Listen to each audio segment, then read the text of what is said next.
It's your Locked On Flyers podcast for Thursday, July 14th, your daily dose of Flyers news, analysis, and high quality content that is thinking it's kind of fortuitous that it's Bastille Day today because I feel like Flyers fans are ready to storm the castle.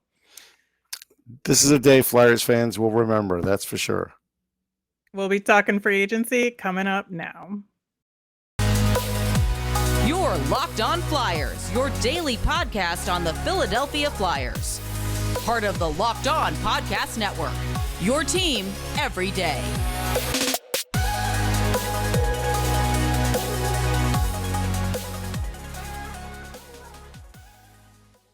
Hello, I am Rachel Donner. You can find me on Twitter at rmiriam. You can find Russ Cohen here on Twitter at Sportsology.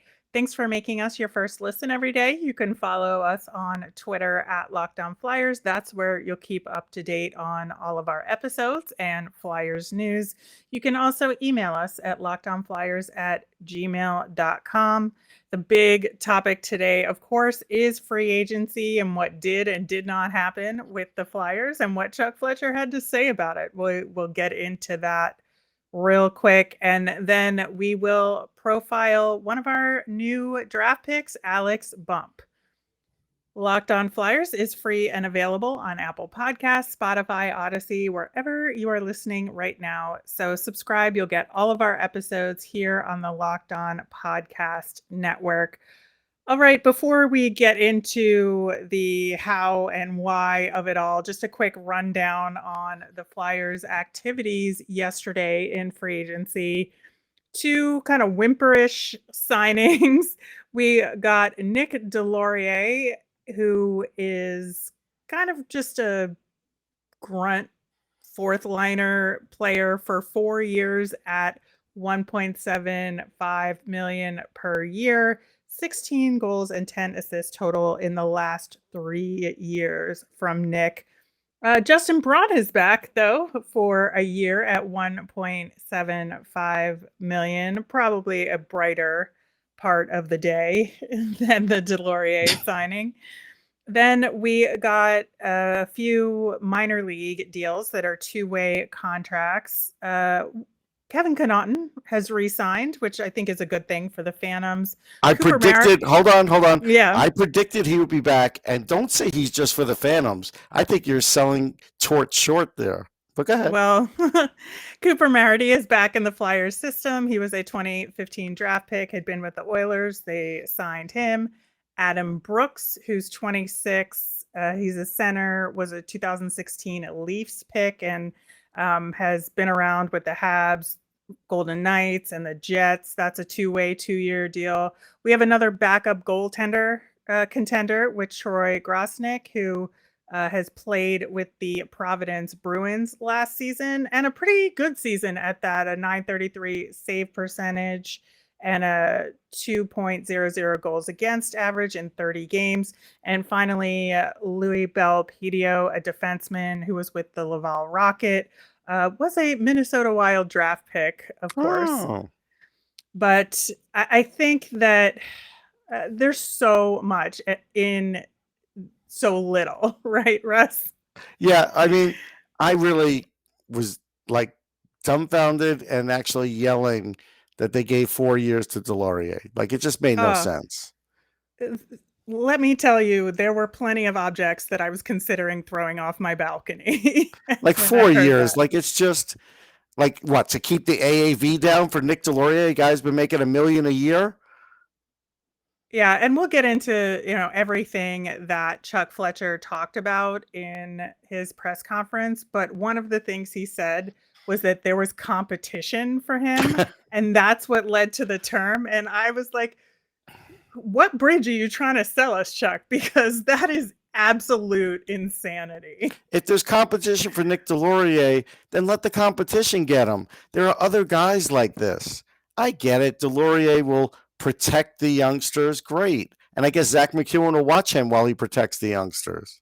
Well, that's the thing that is so infuriating and confusing, honestly, because he was asked directly, why sign a guy like that when you have Zach McEwen and Rasmus Ristolainen on your roster, ostensibly to do some of that enforcement work that you like to get bigger and stronger and harder to play against. And he's like, I'm creating competition for Zach McEwen.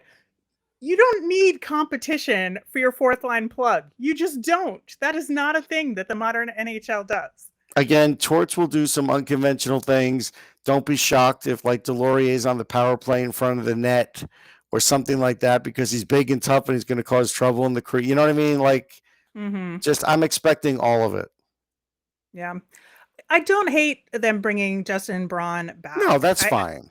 It's totally fine. He does a good job with whatever they ask him to do. And, I think that it was a little concerning when Chuck Fletcher suggested that Tony DeAngelo was definitely the top pairing defenseman. Oh, he didn't suggest it. He said he's a top 4 guy. There's no way around it. Yeah, that, again, is like not something that you want to hear, given the defensive struggles that he has, which forces Provorov into the defensive role in that pairing, which we talked about pretty extensively over the last week or so. And, I don't think it's impossible that it could work, but I don't see it, given the kind of player that Provorov is and wants to be and will put himself out there as, and I just don't see him getting along with Tony DeAngelo. It won't work over the course of a season. It's not. It may work initially. It's not going to work over the course of the season. They're going to have to mix that up. Braun's going to go back up to that top pairing in like 6 weeks. That is my prediction. Yeah, something like that, even though we know it's a lot for him. Or, but listen, Nick Seeler will be happy that Braun is his pairing mate. Perhaps, if it isn't. Perhaps. Now it's a perhaps. See that? No, it's a perhaps, because Chuck Fletcher seems to think that, Cam York and Ronnie Attard are going to compete for those I know, spots. they're competing. But look, I'll say it like this. Ronnie Attard should not be seeing the NHL to start the season, no matter what. It's nothing against Ronnie. Watching him, I think he's making strides. He's not there. Cam York might be there. But the problem is, if Cam York's on the third pairing, you'd rather him down in Lehigh and be the man. That's really where you're at here. There were so many things that came out of Chuck Fletcher's mouth that did not ring true.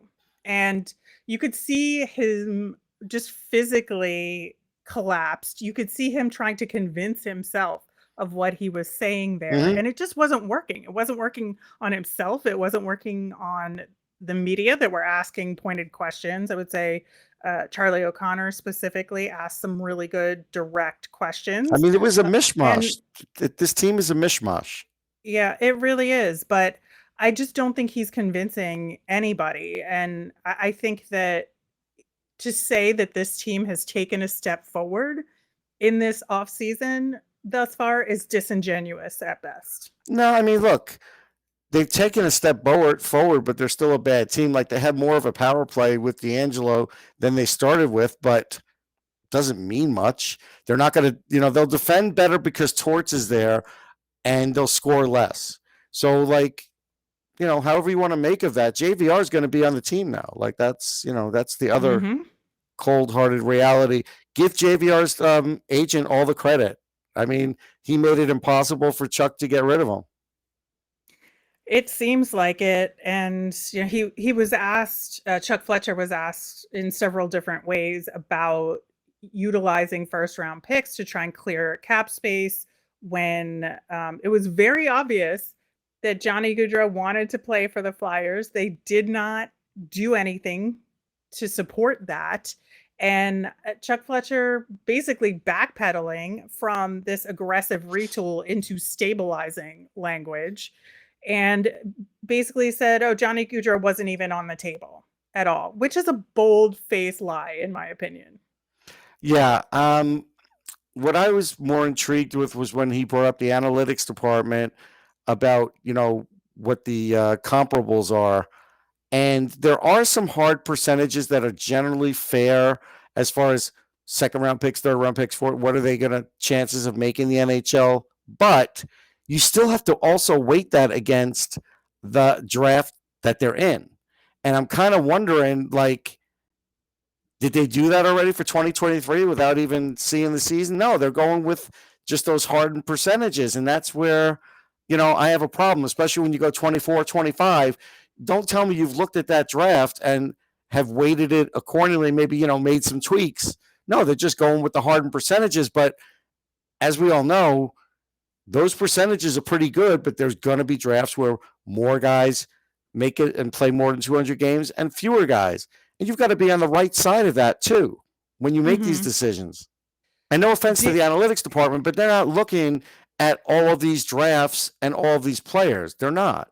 It's a combined effort. It's not just on the analytics department. I just think that, where I'm coming from is that all of the things that Chuck Fletcher and Brent Flair have been talking about for the last 6 months didn't align with what they have done in the past couple weeks. That is the disconnect that I think, I'm certainly upset about. I think a lot of Flyers fans are upset about. And I think that that's where the problem is. People can stand having a bad team if you tell them why it's going to be bad and have a clear plan. They haven't aligned their actions with what they're telling people their plans are. So it makes them look like they really didn't have a plan in the first place. Yeah, and again, I don't want to parse too many words, but when you use the word stabilize, to me, stabilize is, wow, I felt really shaky. I almost fell down. Or, hey, I broke a leg, but now it's stabilized with this cast or, big bar that's in my leg now. It's not a really positive word. No, it is not at all. All right. We're going to talk more about what Chuck Fletcher had to say. We're going to talk more about free agency in general around the league coming up next. But first, we're going to hear about Athletic Greens. I want to take a moment to talk to you about Athletic Greens. I started using Athletic Greens because I wanted to better gut health, more energy, optimized immune system, and hated taking pills and vitamins. And I wanted a supplement that actually tastes great. With one delicious scoop of Athletic Greens, you're absorbing 75 high-quality vitamins, minerals, whole food sourced superfoods, probiotics, and adaptogens to help you start your day right. This special blend of ingredients supports your gut health, your nervous system, your immune system, your energy, recovery, focus, and aging, all the things. It costs you less than $3 a day. You're investing in your health, and it's cheaper than your cold brew habit. It's lifestyle friendly, whether you eat keto, paleo, vegan, dairy-free, or gluten-free. Athletic Greens contains less than 1 gram of sugar, no GMOs, no nasty chemicals or artificial anything, while still tasting good. Athletic Greens supports better sleep quality and recovery. It also supports mental clarity and alertness. Right now, it's time to reclaim your health and arm your immune system with convenient daily nutrition. It's just 1 scoop in a cup of water every day. That's it. No need for a million different pills and supplements to look out for your health. To make it easy, Athletic Greens is going to give you a free 1-year supply of immune-supporting vitamin D and 5 free travel packs with your first purchase.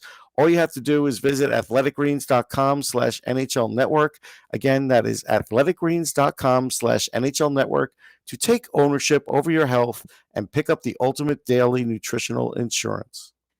All right, I want to talk a little bit more about what Chuck Fletcher had to say. And one of the things that he was asked about was how he or will he use LTIR for Ryan Ellis. And he was kind of using that as an excuse to say there was uncertainty around it in terms of when he might be ready, which is fair. I think there is uncertainty, but it also seems like he was planning directly to not have him at all based on the re-signing of Justin Braun, I think, as a third pairing defenseman there, because if Ellis is around, there really isn't a good spot for him. So, well, add up the cap hit. The cap hit with Braun and D'Angelo is pretty much Ryan Ellis. It's a little more. It is. So my supposition is I think he is going to use that LTIR, but what do you think? Yeah, he will. Day one, and when the season starts, when he's allowed to use it, he'll use it. Yeah. I think the other thing in terms of, lacking enthusiasm, let's say, for his own club, when asked directly about an elevator pitch to fans about what to look forward to and a timeline for contention. He said, we'll find out this season. We'll get young players in and see what we have. Can players bounce back? Can players take a step forward? There was so little, I think, confidence in what he was saying at the time based on, again, his body language and his tone, that he just doesn't have a good answer for that question about what Flyers fans should be excited about. No, and to be fair, it's not really GM's job. If I were him, I would have been like, I'm going to leave that one up to the marketing department. No joke. That's what I would have done, because I think, like what you said, it just muddied things up worse, and he'd have just been better, giving that answer. Yeah, and getting tougher to play against is his mantra. Yes, they'll be tougher, Rachel. They will. If you can't beat them, you beat them. Claude Giroux agreed to a 3-year deal with the Ottawa Senators, $6.5 million on the cap. I think that's a pretty good deal for Ottawa, honestly. Yeah, I think it's a little bit of an overpay, but it's good in what they're getting in him. So they have the cap space. The term is good too. Yeah, the term is good. I'm happy for Giroux. I heard Florida was going to try, but maybe they didn't have the funds to try. So, hey, he'll do his best with Ottawa. Maybe by the second year, they can start really making a playoff push. They're definitely better now, so we'll see. We will. And Oscar Lindblom found a new home in San Jose with the Sharks, a 2-year deal for $2.5 million per, which I think is about right. No, it's good, and then he gets $500 for the buyout each year too, right? So I'm happy for Oscar. There's some good people over in San Jose that I know. I think this is really good. San Jose knows when they are getting a value, and again, we could talk about this all day, that at 26 it was the best time to buy Oscar out, but I'm not sure the buyout made the Flyers much better. So I think there maybe it'd been a different way they could have gone about all this, but they didn't. So he gets a fresh start out west, which I think will be really good for him. If the Flyers had to do this, I'm glad he's getting a good opportunity in San Jose. One of our other old pals, Nick Kubel, signed a 1-year deal with Toronto for $1 million. And for a depth forward, he just won a cup, damaged the Stanley Cup. He was the first to damage it. And now gets a deal in Toronto. I think that's good for both sides. I think he's a good complement to what Toronto has. It is good for both sides. And, if he has any kind of year, it always ups your value if you do it in Toronto. So there were some other guys that we had talked about as potential targets for the Flyers if they were going to do something of significance, other than one of the top guys like Gaudreau or like Nazem Kadri, who wasn't even really on the table for the Flyers. Evgeny Malkin, after all that drama, went back to the Pens. I'm not shocked. I think I even said on the show after Hextall talked at the draft, I felt like he was sort of going to get it done. I was getting caught up in a little of the drama too, but I never tweeted, oh, he's gone or it's over. I never felt that way. I just wanted the fun of him going somewhere else. But I know. I knew he wasn't coming to Philly. I knew that much. Oh, yeah. I mean, it would have been fun, but. Yes. Vincent Trocheck to the New York Rangers. This was a whopper of a deal. 7 years. Yep. On that contract, $5.625 million. So the cap hit isn't horrible. It's the term that's the problem. Yeah, the term may bite him at some point, but he's good on faceoffs. He can score and be a playmaker. He's got a little bit of toughness. He's better than Ryan Strome, so they actually upgraded. I actually think what they paid him, what they paid Andrew Kopp, if we don't worry about the term, it's it's probably better they have Trocheck over Kopp. Well, Kopp went to Detroit in a similar deal, but 2 less years. So same cap hit, but 5 years, which I think makes sense for Detroit. It's not a massive commitment, but they get a solid player who's, like you said, just kind of a step below Trocheck, which is kind of why I thought the Flyers could potentially go after him, because he was just under that more significant level. The Flyers couldn't even afford Frank Vatrano. That's the reality. No, and he signed with Anaheim for a a 3-year deal, 3.65 million. And man, like, that kind of hurts because I feel like the Flyers could have He would done have been that. great with Torts, I could tell you. Mhm. Again, here's the thing. The cap is no joke. You could only sidestep it for so long. We saw that Max Pacioretty was given away for a song. Right. Literally Carolina, future considerations. Carolina got him. I mean, so even though there was this hope that the Flyers could get some cap magic going, now that you know that they can't, and if you want to blame Chuck, that's fine, because part of it is on bad planning, no question. Guess what? I mean, that's where they're in, and why are they in that spot is because of the current regime. Like that's on them. They can't blame the cap space on anybody but them. If they want to blame the JVR contract, that's fine, but there's plenty of other things that they did not do a good job of. Were there any other deals that stood out to you? The Victor Olofsson, I didn't like. 2 years, like 4.75 per year for the Sabres. I believe he had 20 goals. He is one of their power play guys, but now he's starting to score a little bit on 5-on-5 too. And he's like proven himself, and they're afraid to give out term. Like ever since the Jeff Skinner contract, it's like, oh no, we're not giving anybody term. But you know what? He's a guy you should give term, because if he has another 20, 25 goal a year in the next 2 years, like those are his 2 years, 20 and 25, you might not be able to afford him after that, because he might just say, now I want $7 million a year, and they'll have other people to pay.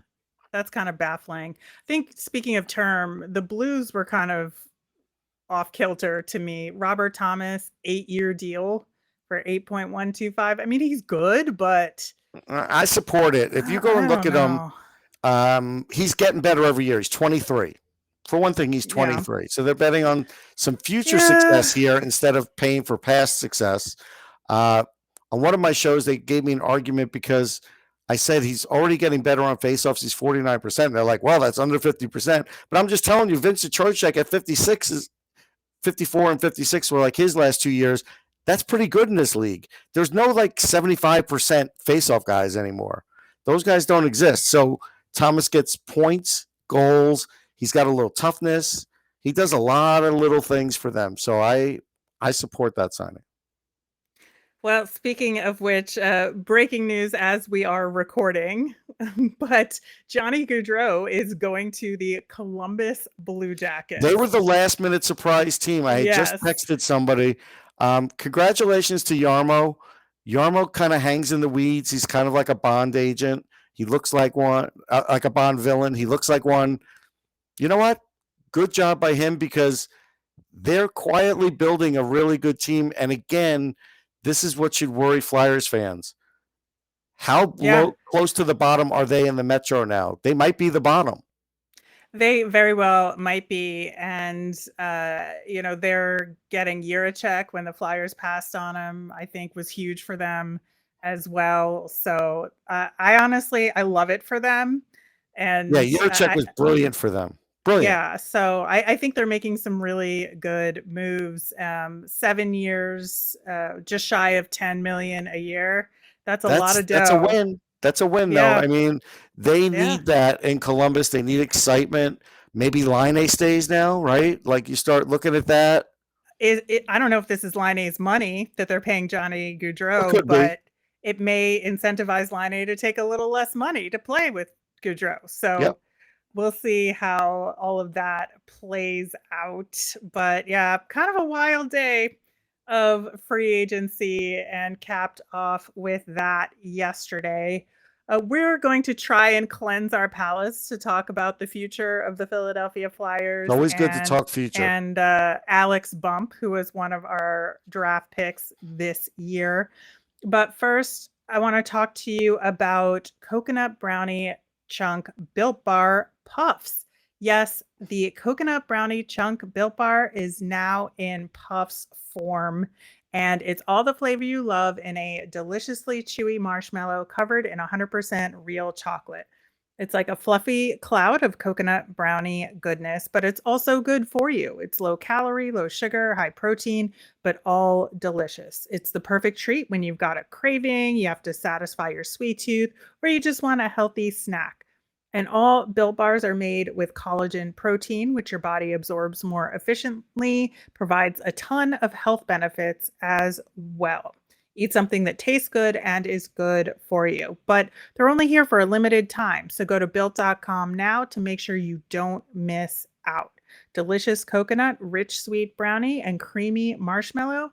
Get to built.com to order your box of coconut brownie chunk built puffs right now and use the promo code LOCKED15. You'll get 15% off your order. That's promo code LOCKED15 at built.com. Okay, Russ, Alex Bump. So he was from Minnesota, of course, one of the proud, the many. Drafted pretty much out of high school from Prior Lake, but did play a little bit in the USHL for the Omaha Lancers. And in 27 games played, 11 goals, 6 assists for 17 points there. On our draft recap show, we did talk about he had an insane amount of points in high school, but you got to take that with a grain of salt, because it's high school hockey and you never know what the competition is like. And kids like this, especially in Minnesota, tend to thrive like that. And he is going to the University of Vermont in the fall.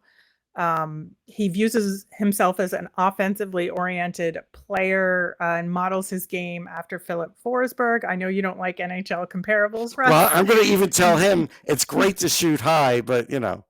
Yeah. So you've gotten to see him a little bit at Dev Camp so far. What are your thoughts on what he's done? Yeah, between Dev Camp and watching a lot of his work in the USHL. So first I'll give you some stats. Like he was 57% on faceoffs. That's good. So that's, he's good at that, even for the ones he's taking because he's a left wing, really. 45% on puck battles. Not bad. 17 minutes of ice time, which is good. That's a good amount of ice time for a forward. We talked about the one move that he had sort of in high school that didn't work. As he moved up, he would try to walk around some guys, couldn't do it. So that'll change. And then when you see him in Dev Camp, his speed's pretty good. He has some moxie to him. His shot's good. So you get like a raw feeling like, hey, like this guy was averaging like 6 shots a game where he was, and his hits were down a little bit, but I think in college they'll go back up. So, you're looking at probably a third line guy at best. And would they pick him in the fourth round? That's what you're hoping for. So there's definitely a little something here. His defense needs work. His skating will need more work, as he moves up. But right now in camp, he doesn't look bad at all. That's good to hear that, sometimes you can just tell when some of these kids don't stack up or they look a little out of place. They're a step behind in drills, or they just don't really understand what's being asked of them. But if he's kind of matching what everybody else is doing out there to a certain degree, and he has that confidence, I think that is really good. And while, again, Vermont is not an elite program anymore, I do think college hockey will help. It'll shelter him a little bit, but give him room to do the work that he needs to do. And I think for, a lower round draft pick, that's a good thing in the long run. Yeah, it is a good thing. And this is a guy that you leave in college 3 to 4 years. 3 is ideal, so you don't lose him. You bring him out then. You see what you have then. But, he's 6 foot 195 right now. He'll probably play around 200. I think everything is there that gives him the ability to be an NHLer, and we'll see. We shall see. And that brings us to our Flyers fun thing, which is an Alex Bump highlight reel. He had 5 goals in a single game in the Minnesota High School Hockey State quarterfinals, including a pure hat trick. So that's pretty fun. It was probably a good day for him. So thought we would highlight that excellent moment for Alex Bump on our show. Link to that is in the show notes. He's a really sweet kid, it seems like. Yeah, I mean, again, those Minnesota high school games are not easy. Absolutely games. Bonkers. Yeah, that's crazy with the crowd and everything.